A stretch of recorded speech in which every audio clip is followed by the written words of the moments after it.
وحده لا شريك له وأشهد أن محمدا عبده ورسوله لا نبي بعده. اللهم صل على حبيبك الكريم المصطفى رسول الله محمد صلى الله عليه وسلم وعلى آله وأصحابه أجمعين. أما بعد, Bapak-bapak dan ibu-ibu jamaah Masjid Al-Ikhlas Mabes Polri yang dirahmati Allah Subhanahu wa taala. Kita panjatkan puji syukur kehadirat Allah sampai siang ini masih tetap diberikan kesempatan oleh Allah untuk beribadah, menambah pahala kita untuk persiapan kelak di akhirat nanti. Mudah-mudahan Allah senantiasa membimbing kita semua. Salawat dan salam kita sampaikan kepada junjungan Nabi besar Muhammad sallallahu alaihi wasallam yang telah memberi salam kepada kita sekalian sehingga kita mampu membedakan antara yang hak dan yang batil. Bapak dan Ibu yang kami hormati, siang ini saya diberi tugas oleh pengurus masjid untuk membawakan kitab tentang Nasaihul Ibad. Kitab-kitab yang dikarang oleh ulama Nusantara. Kitab ini dikarang oleh Syekh Imam Nawawi Al-Bantani, Al-Jawi Al-Bantani, orang Jawa dan aslinya dari Banten. Untuk itu, dalam rangka memulai taklim kitab ini, saya mengajak kepada jamaah sekalian untuk kirim arwah kepada beliau guna tabarrukan, untuk mendapatkan keberkahan dari apa yang kita pelajari siang hari ini. Mudah-mudahan kitab yang akan kita baca betul-betul akan memberikan nilai tambah bagi kita, mengantarkan kita dan membimbing kita untuk menjadi hamba Allah yang lebih sempurna dan betul-betul menjadi orang yang sempurna. Ala hadhihi niyyah wa ala kulli niyatin salihah wa ila hadratin nabi sallallahu alaihi wasallam. Al-Fatihah. A'udzu billahi minasyaitonir rajim. Bismillahirrahmanirrahim. Alhamdulillahirabbil alamin. إياك نعبد وإياك نستعين اهدنا الصراط المستقيم صراط الذين أنعمت عليهم غير المغضوب عليهم ولا الضالين آمين. Jamaah sekalian, kali ini saya ingin kembali mengenalkan dulu tentang apa sesungguhnya kitab Nasaihul Ibad. Kitab ini kitab apa, di dalamnya isinya apa, siapa yang mengarang, kemudian arahnya kemana. Maka pertemuan kali ini seputar itu yang akan kita bicarakan sebagai pendahuluan. Dan saya akan membacakan langsung tentang apa yang disampaikan oleh beliau, dari mulai harapan-harapan beliau tentang ditulisnya kitab ini. Bismillahirrahmanirrahim. Alhamdulillah, segala puji bagi Allah. Alladzi ja'alal ilm, Allah yang telah menjadikan ilmu arfa'as sifatil kamaliyat, yang meninggikan atau mengangkat derajat manusia menjadi manusia yang sempurna. Imam Nawawi mendahului penjelasannya bahwa ilmu itu sifatnya adalah akan mengangkat derajat manusia menjadi kesempurnaan yang mulia. Kalau kita itu orangnya sudah ganteng, gagah, kemudian punya ilmu, pasti akan menambah kemuliaannya. Ganteng, gagah, kaya, punya ilmu agama, itu pasti akan lebih mulia. Lebih-lebih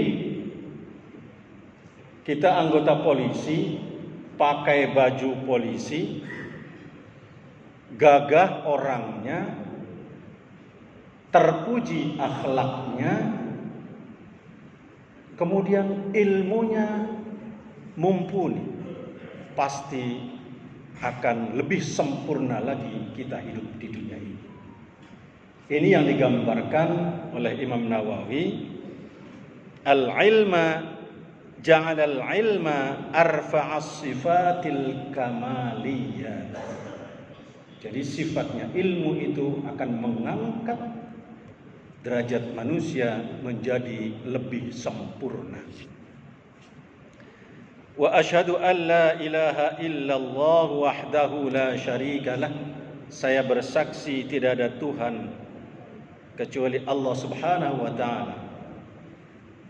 Tidak ada Tuhan yang wajib disembah kecuali Allah Subhanahu wa taala dan tidak ada sekutu baginya. Alladzi khassa man syaa min ibadihi bil ma'thiril hukmiyah, yang telah mengistimewakan, mengkhususkan orang yang dia kehendaki di antara para hambanya dengan sunnah-sunnah atau dengan hikmah. Ini pernyataan dari Imam Nawawi. Wa asyhadu anna Muhammadan abduhu wa rasuluhu alladzi khassahu Allah taala bi jami'il kamalatil ubudiyah. Saya bersaksi, kata Imam Syafi'i, kata Imam Nawawi, saya bersaksi bahwa sesungguhnya Nabi Muhammad adalah hamba dan utusan Allah yang diberikan secara khusus dengan sejumlah kesempurnaan dalam ibadah. Atau digambarkan bahwa dia adalah hamba Allah secara khusus, merupakan hamba yang paling sempurna. Itulah sebabnya dalam Al-Quran keteladanan itu ada pada diri Rasulullah. Karena Rasulullah sempurna. Kalau kita enggak. Kenapa tidak sempurna? Itu bedanya kita dengan Rasulullah. Kalau kita dikit-dikit ada acara makan, tapi Rasulullah makannya sedikit. Kita dikit-dikit tidur, Rasulullah tidurnya sedikit. Ini perbedaannya kita dengan Rasulullah. Dikit-dikit kita membicarakan, Rasulullah ucapannya sedikit, kecuali berbicara masalah hadis. Maka dia sempurna. Wa sallallahu ala sayyidina Muhammadin alladzi malla Allahu ta'ala qalbahu. Salawat dan salam disampaikan kepada Rasulullah sallallahu alaihi wasallam yang hatinya telah dipenuhi oleh Allah Subhanahu wa taala. Dipenuhi dengan apa? Min jalalihi al-a'la. Hatinya Rasulullah dipenuhi dengan keagungannya Allah Subhanahu wa taala jalla wa ala, sehingga Rasulullah menjadi agung dan mulia. Dan wa'ayyanahu min jamalihil asna, dan Allah menghiasi Rasulullah sallallahu alaihi wasallam dengan keindahannya yang bagus. Rasul memang betul-betul dihiasi oleh Allah Subhanahu wa taala dari akhlaknya, perbuatannya, bahkan ilmunya, karena dia adalah merupakan pemimpin agama. Maka kata Imam Nawawi, fasara masruran mansuran. Maka jadilah Rasulullah itu menyenangkan dan selalu ditolong dimanapun berada. Rasulullah pribadinya menyenangkan, ucapannya menyenangkan, tatapannya menyenangkan. Kalau melihat bertatapan dengan Rasulullah, itu orang merasakan kesejukan dan keindahan. Beda dengan kita. Kita kadang-kadang kalau tatapan langsung, apa lo? Lihat-lihat. Beda dengan kita. Tapi Rasulullah begitu bertatapan. Nikmat orang bertatapan dengan Rasulullah di sini. Karena memang Rasulullah diberikan kelebihan dan kemuliaan oleh Allah Subhanahu wa taala.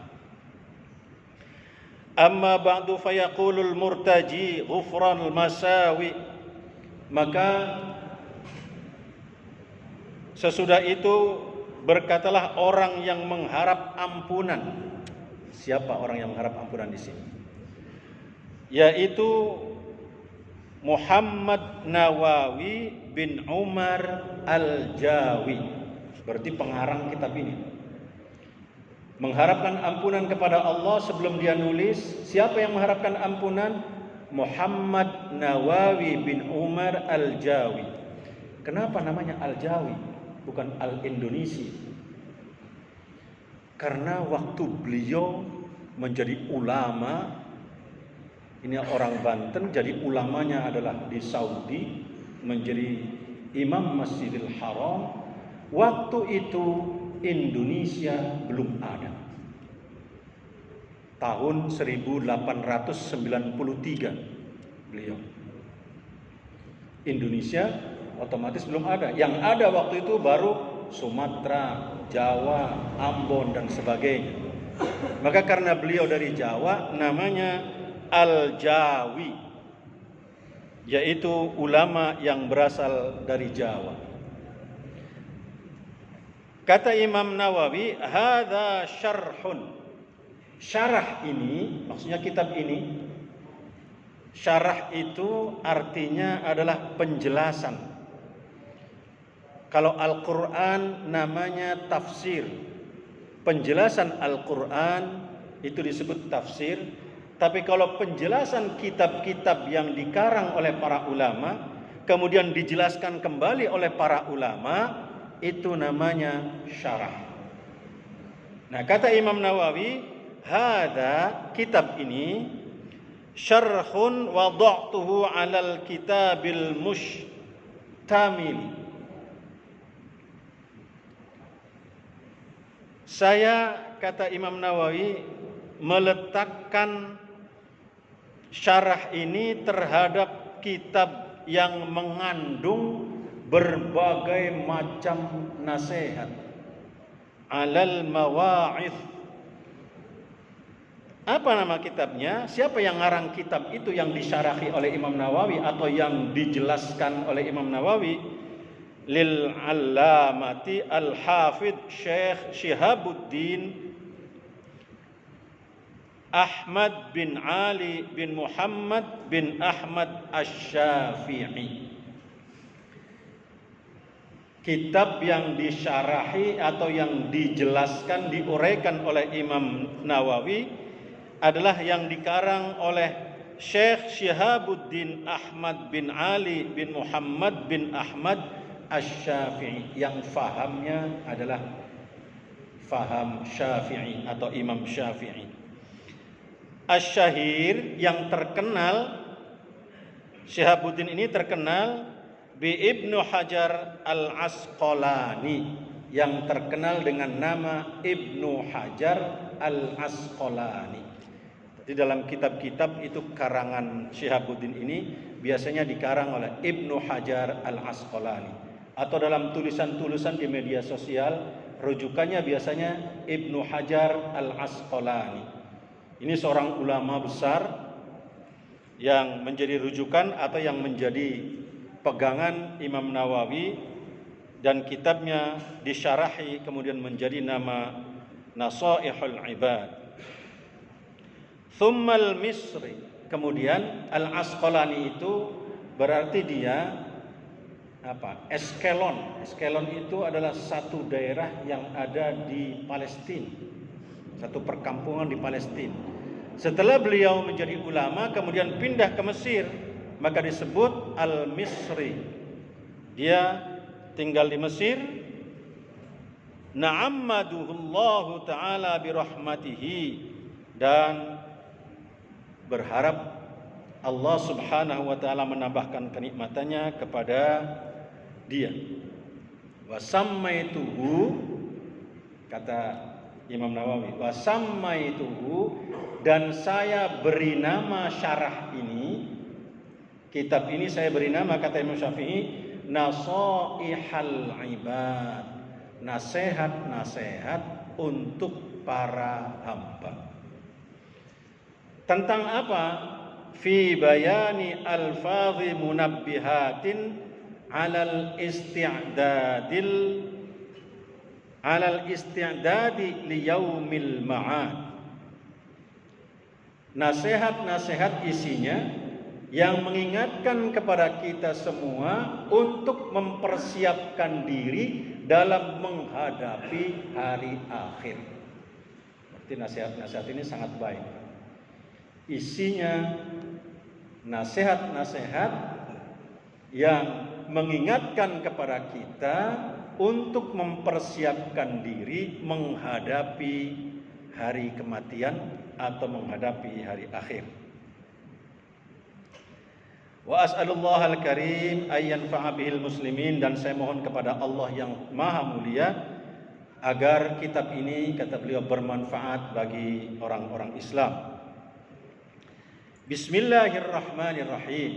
Mulai materi kitab beliau. Wa yusannu, dan disunnahkan inda ibtida'i kulli umurin,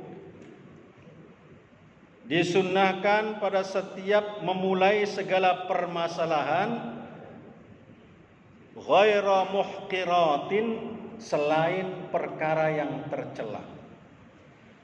Disunnahkan untuk membaca bismillah ketika memulai segala perbuatan selain perbuatan yang tercela. Apa perbuatan tercela itu? Mau nabok orang, bismillah dulu, bismillahirrahmanirrahim, itu nggak boleh. Bismillah digunakan untuk itu. Atau mau ngomongin orang, bismillahirrahmanirrahim, jangkrik, itu nggak boleh.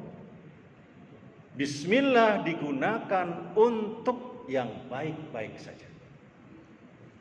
Memulai makan, bismillah. Memulai wudu, bismillah. Mulai untuk melangkah menuju masjid dari ruangan kita, bismillah. Semua kebaikan-kebaikan disunnahkan dimulai dengan bismillahirrahmanirrahim.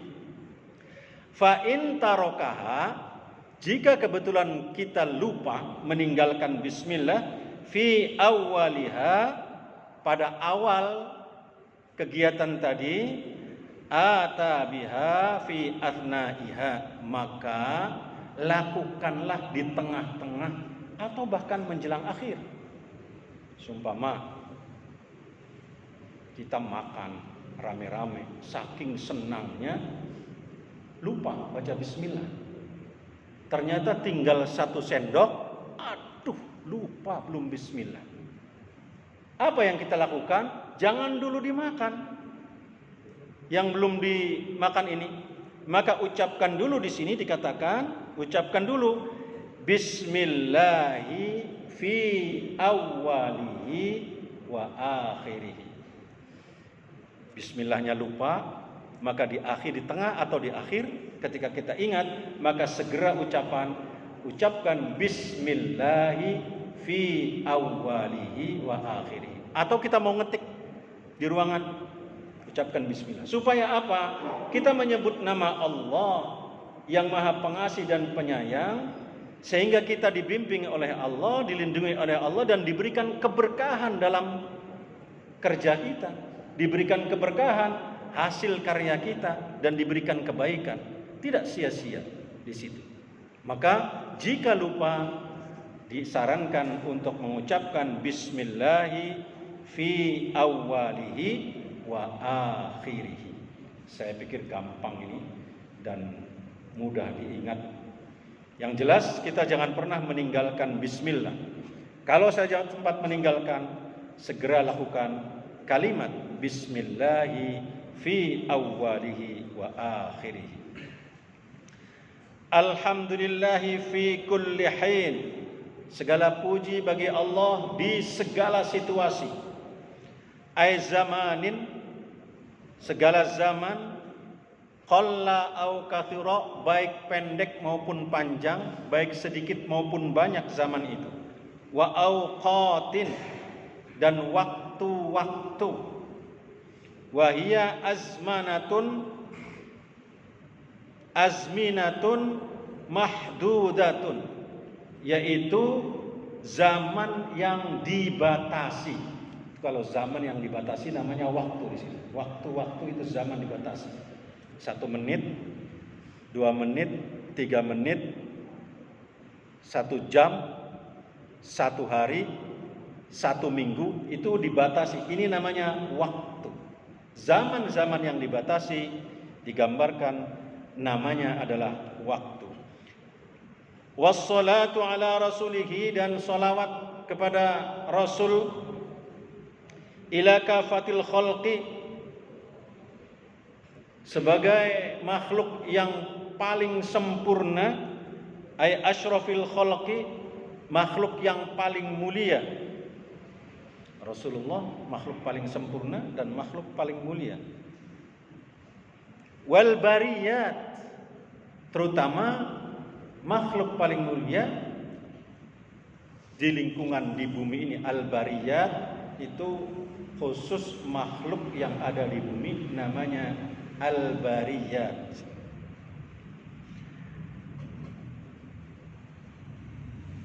Fasayyidu Muhammadin sallallahu alaihi wasallam afdalu khalqillahi kullihim. Sayyidina Muhammad sallallahu alaihi wasallam adalah makhluk yang paling utama, yang paling sempurna secara keseluruhan. Hadihi, kembali Imam Nawawi mengatakan, kitab ini ay al-mustahdiratun fid dhihni, saya menghadirkan kitab ini yang ada dalam ide saya, dalam benak saya. Ini berarti kitabnya belum dikarang, Pak, ketika Imam Nawawi ngomong seperti ini.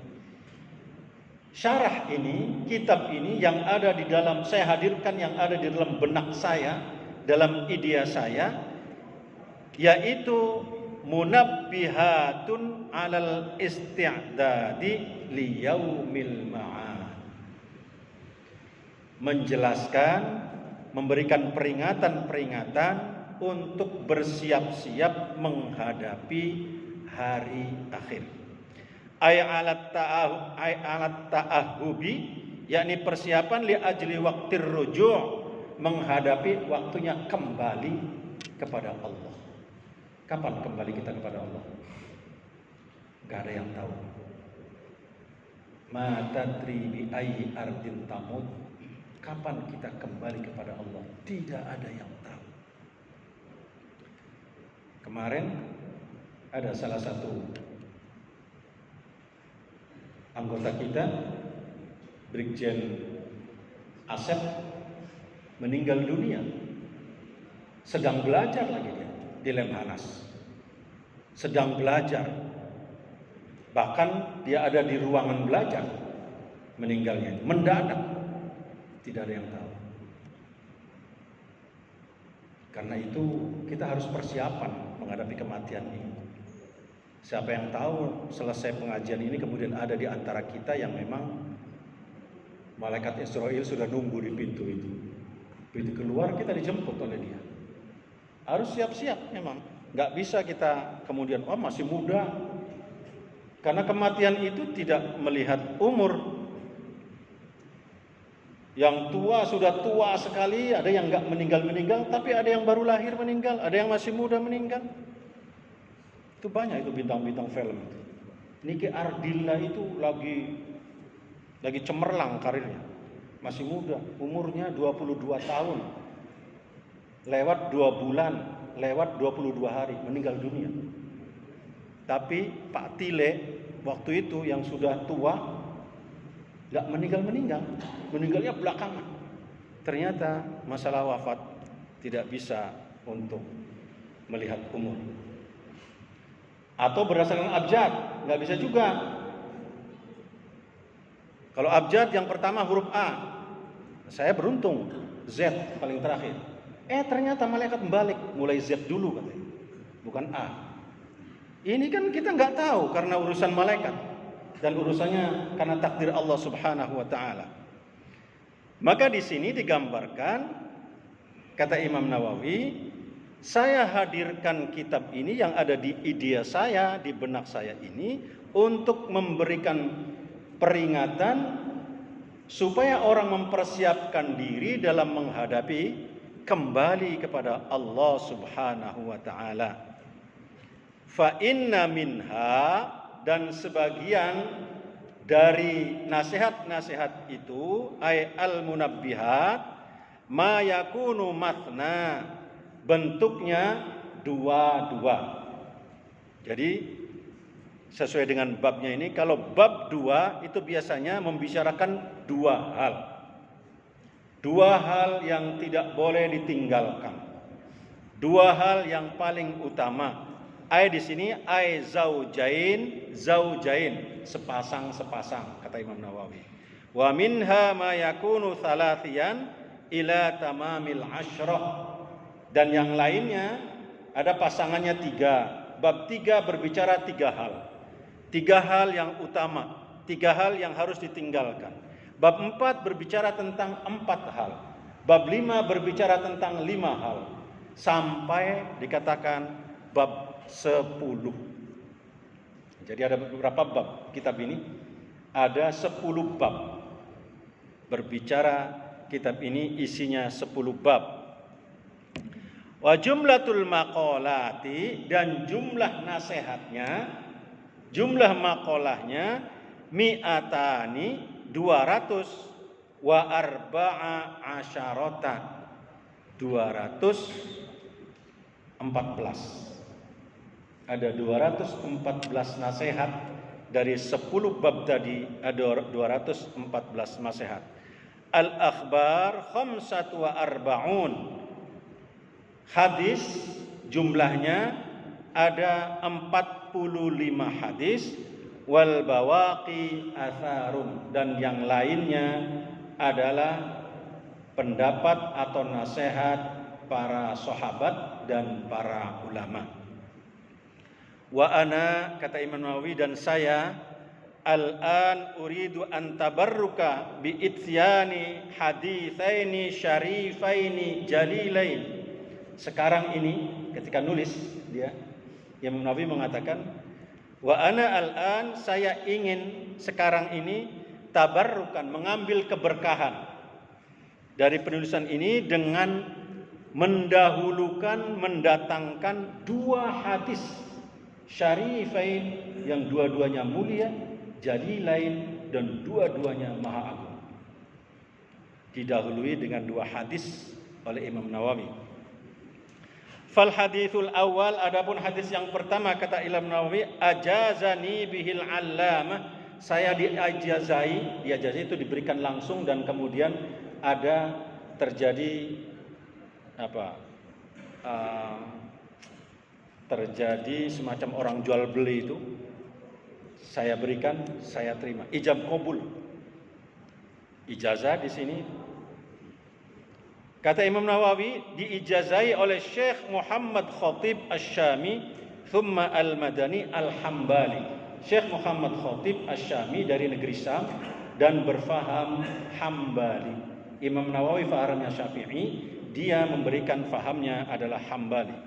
Wahua, hadisnya yaitu hadis dari Utsman bin Abbas bin Utsman an masyayikhihi, dari Utsman bin Affan bin Utsman an masyayikhi, dari guru-gurunya,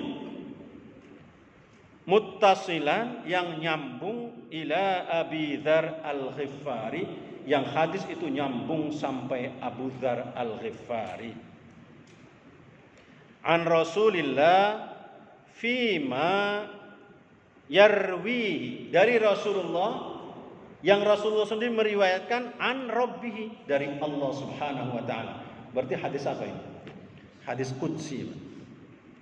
Hadis qudsi itu dari Allah,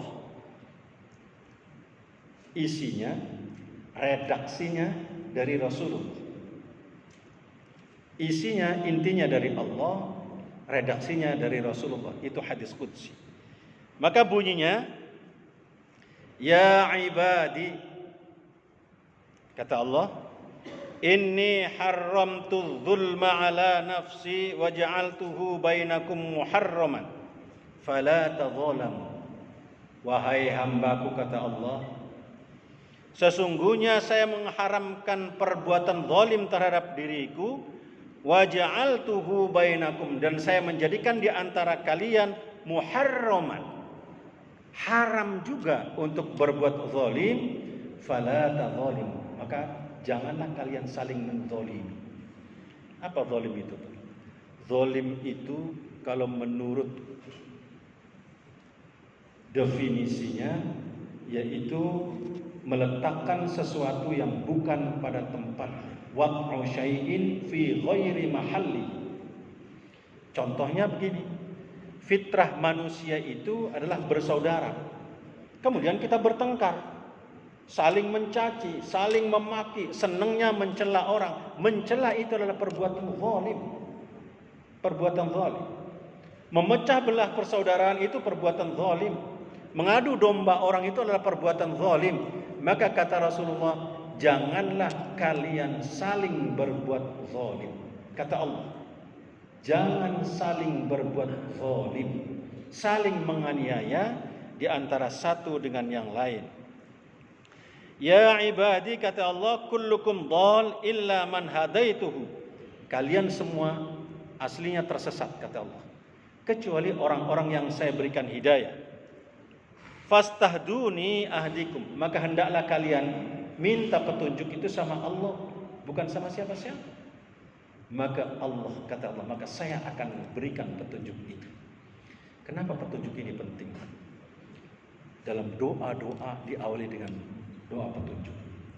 Bahkan ketika kita melaksanakan sujud sahwi, duduk di antara dua sujud, itu ada minta petunjuk. Rabbighfirli warhamni wajburni warfa'ni wahdini. Petunjuk itu penting. Hidup ini tanpa petunjuk kita akan tersesat. Akan tersesat. Maka setiap saat mintalah petunjuk kepada Allah Subhanahu wa taala. Karena tanpa petunjuk Allah akan membiarkan kita dan kemudian kita menjadi tersesat. Termasuk kita bisa hadir di tempat ini sampai akhir ini adalah karena petunjuk dari Allah Subhanahu wa taala. Maka kata Allah, mintalah petunjuk kepadaku. Ya ibadi kullukum ja'i'un. Wahai hambaku, kalian semua awalnya atau aslinya adalah lapar. Illa man at'amtuhu, kecuali orang yang saya berikan makan. Fastat'imuni, maka hendaklah kalian minta makan kepadaku. At'imkum, saya akan berikan makan. Rizki tentunya. Aslinya manusia itu dalam keadaan lapar, Allah yang akan memberi. Ya ibadi kullukum arin illa man kasautuhu. Wahai hambaku, kata Allah, kalian semua aslinya telanjang. Illa man kasautuhu, kecuali yang saya berikan pakaian, yang saya tutupi.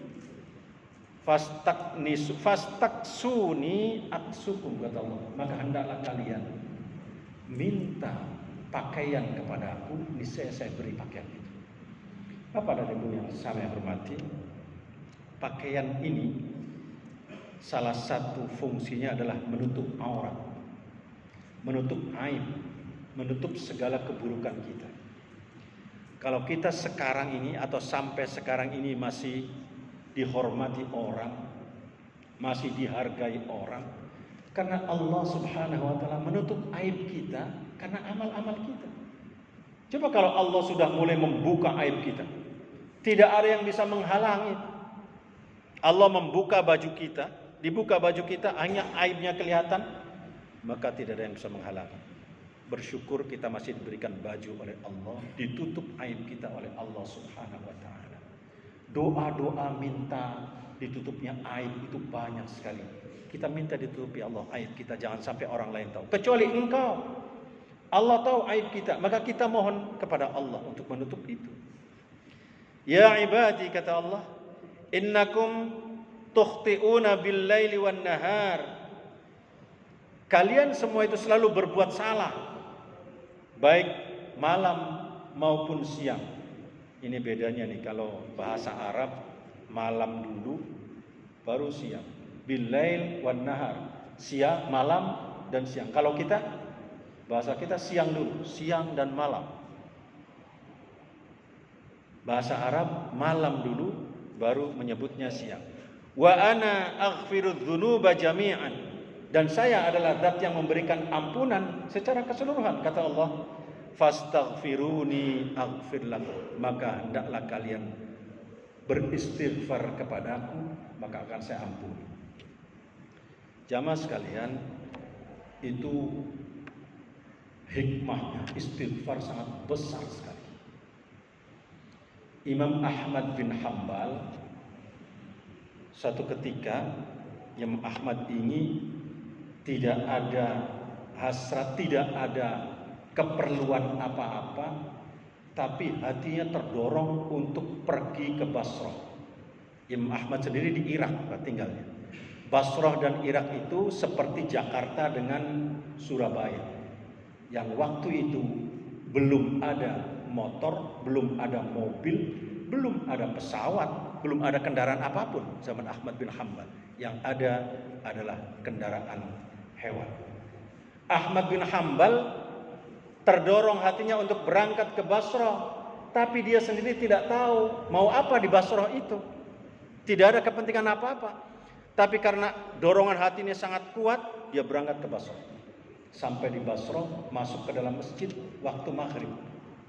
Sholat maghrib bersama, kemudian sholat isya bersama. Setelah sholat isya, semua jamaah pulang ke rumah masing-masing, tinggal Ahmad bin Hanbal. Ahmad bin Hanbal kemudian didatangi oleh marbot masjid. Bapak dari mana? Saya musafir, kata Ahmad bin Hanbal. Orang ini tidak tahu kalau ini adalah Ahmad bin Hanbal. Sementara di mana-mana terkenal Ahmad bin Hanbal. Dulu belum ada foto, Pak. Sehingga orang nggak ngerti siapa Ahmad bin Hanbal, wajahnya seperti apa. Kata marbot tadi, masjid ini nggak boleh untuk tidur, keluar. Ahmad bin Hanbal didorong keluar. Sampai di teras, dia masih berhenti. Ahmad bin Hanbal didorong keluar lagi. Sampai di jalan. Begitu sampai di jalan, Ahmad bin Hanbal dilihat oleh pedagang roti. Pedagang roti itu kemudian bertanya, "Ya Syekh, hei orang tua, ada apa?" "Gak tahu nih, saya ini lagi perjalanan dari Irak ke sini. Ternyata saya diusir oleh pengurus masjid. Saya ingin bermalam," kata Ahmad bin Hanbal. "Oh, ada kamar di belakang." Ahmad bin Hanbal disuruh masuk. Begitu masuk ke kamar itu, Ahmad bin Hanbal melihat langsung orang ini selalu beristighfar. Dia pedagang roti. Ketika ngaduk adonan roti, astagfirullahaladzim, astagfirullahaladzim. Ketika naro, astagfirullahaladzim. Ketika mecahkan telur untuk diadukannya, astagfirullahaladzim. Ngangkat roti yang sudah matang, astagfirullahaladzim. Terus gerakannya dengan beristighfar. Akhirnya Ahmad bin Hanbal nggak jadi tidur. Dia menyaksikan orang ini yang selalu beristighfar. Ahmad bin Hanbal kemudian bertanya, "Wahai anak muda, sejak kapan kamu beristighfar ini?" Pedagang roti tadi mengatakan, "Sejak saya memulai berdagang roti." "Sejak kapan kamu berdagang roti?" "Sudah 30 tahun yang lalu saya berdagang roti." Sejak 30 tahun yang lalu. Berarti sudah 30 tahun orang ini beristighfar terus. Kata Ahmad bin Hanbal, "Apa yang kamu dapatkan dari istighfar itu?" Pedagang roti tadi menjawab, "Semua yang saya minta dikabulkan oleh Allah dengan cepat, kecuali satu sampai sekarang saya belum diberi kesempatan oleh Allah. Saya sudah mohon berkali-kali kepada Allah, tapi saya belum diberi permintaan itu. Yang lain Allah sudah memberikan permintaan saya." Ahmad bin Hanbal bertanya, "Apa yang belum diberikan oleh Allah?" "Saya ingin ketemu dengan ulama besar yang bernama Ahmad bin Hanbal, tapi sampai sekarang saya belum diberi kesempatan oleh Allah." Di situ kemudian Ahmad bin Hanbal kaget dan mengatakan, "Ternyata istighfarmu yang mendorong saya untuk berangkat ke Basrah ini. Allah tidak ngasih kesempatan kamu berangkat ke Basrah, tapi ternyata Allah tidak ngasih kesempatan kamu untuk berangkat ke Irak, ketemu dengan saya. Sekarang saya didorong oleh Allah untuk pergi ke Basrah ini, menemui kamu karena kamu senantiasa beristighfar." Rizkinya datang sendiri, itu artinya. orang beristighfar. Subhanallah. Gampang, astagfirullahaladzim. Dalam setiap situasi kita beristighfar. Ternyata rezeki tidak perlu dikejar, dia akan datang sendiri. Maka kata Allah, fastaghfiru. Mintalah atau beristighfarlah, minta ampun kepadaku, akan saya ampuni. Ya ibadi, law anna awwalukum wa akhirukum wa insakum wa jinnakum qamu fi su'idin wahid.